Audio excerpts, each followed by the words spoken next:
When you buy furniture from Wayfair, you're not just getting furniture, you're setting your home up for a lifetime of memories. Visit wayfair.ca today or download the Wayfair app. Furniture made for all of life's moments. That's Wayfair.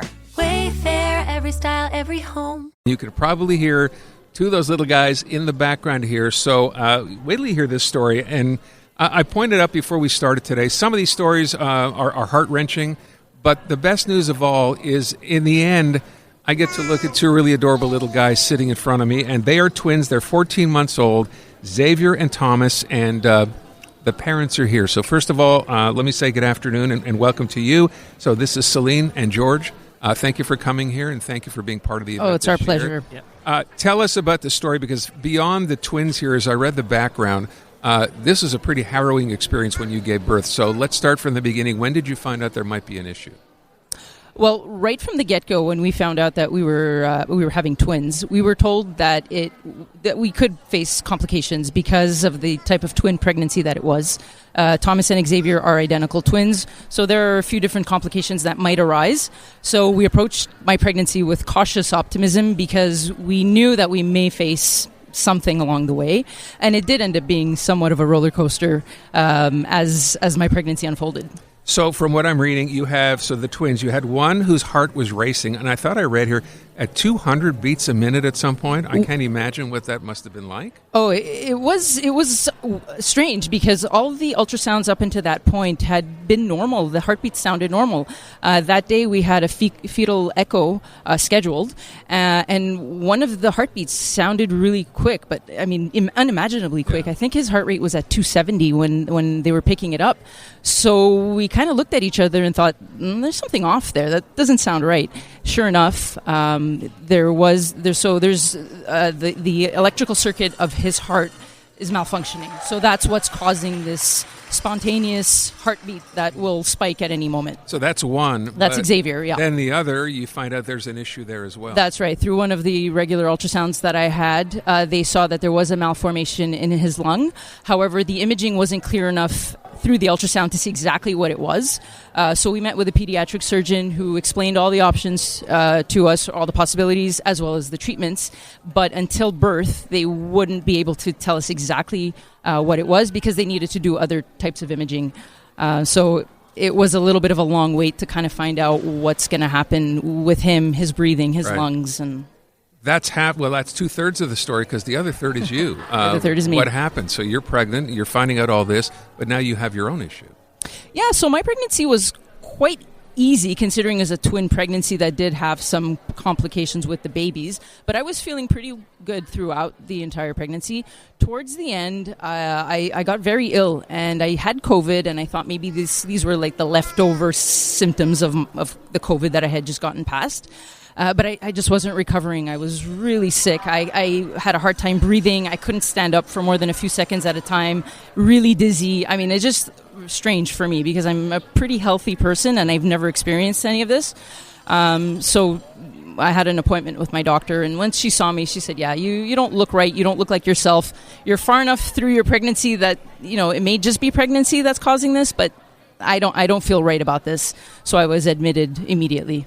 So, Dad, I want to ask you, because, you're in this together. You're seeing what's going on. Your wife is pregnant. You have an issue with your kids. You have an issue with the pregnancy. What were you thinking as all this is going on? It was kind of a weird time because you're going through the happiest moments of your life, knowing that you're going to, have twin boys.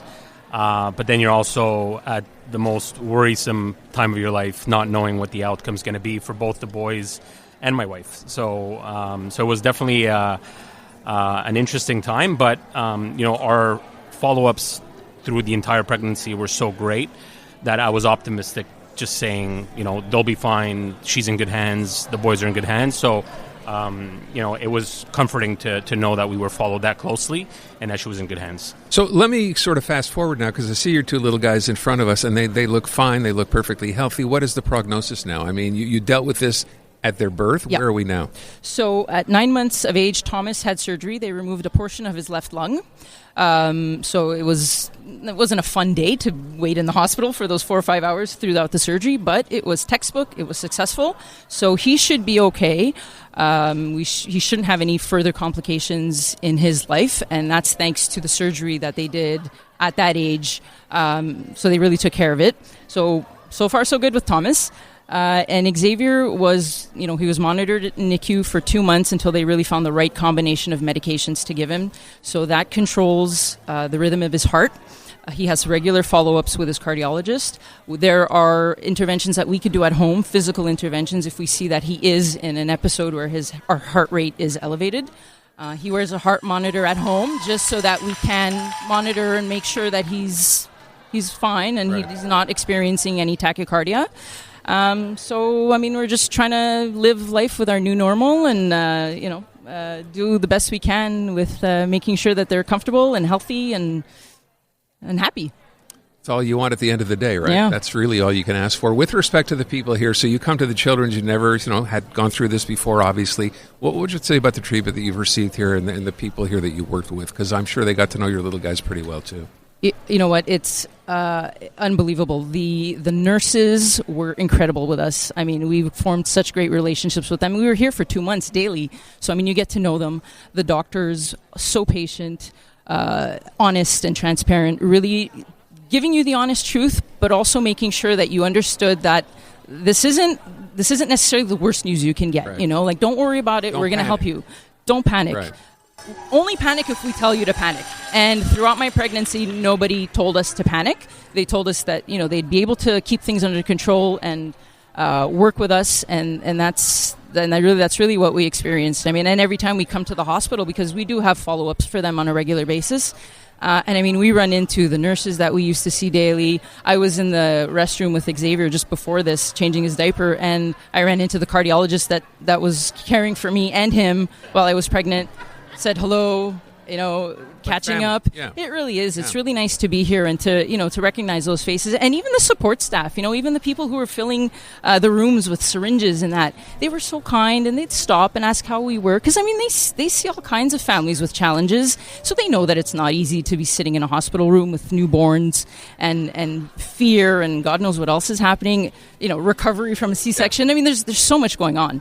We were surrounded by really the best. And that's why we're here. It's funny, the last word you just said, the best. I think people, and I brought this up and I will continue to, people, take for granted, I think, that we have a facility of this kind, as good as it is, not just in the city or in the country, but literally one of the best in the world for the kinds of things that you went through. And that's why we're here today. So first of all, I want to thank you both for coming by. It's a great story and it has a happy ending, which is even better. And let you know that this is why we're doing this, to raise money so that Children's can continue to do the work that it does. That's why we're in a miracle hour right now. By the way, can I make either one of them laugh? Do they? You could try. I could try. Is that hard? Is that going to be hard? Not necessarily. They're in pretty good moods. Do you know Five Little Monkeys? What's he got? What is that? Is that a kangaroo? It's a dog. I don't know. They got it at the entrance here. It's caramel. They're having a good time. Yeah. It's nice to see. They're just learning to talk, so they have a lot to say.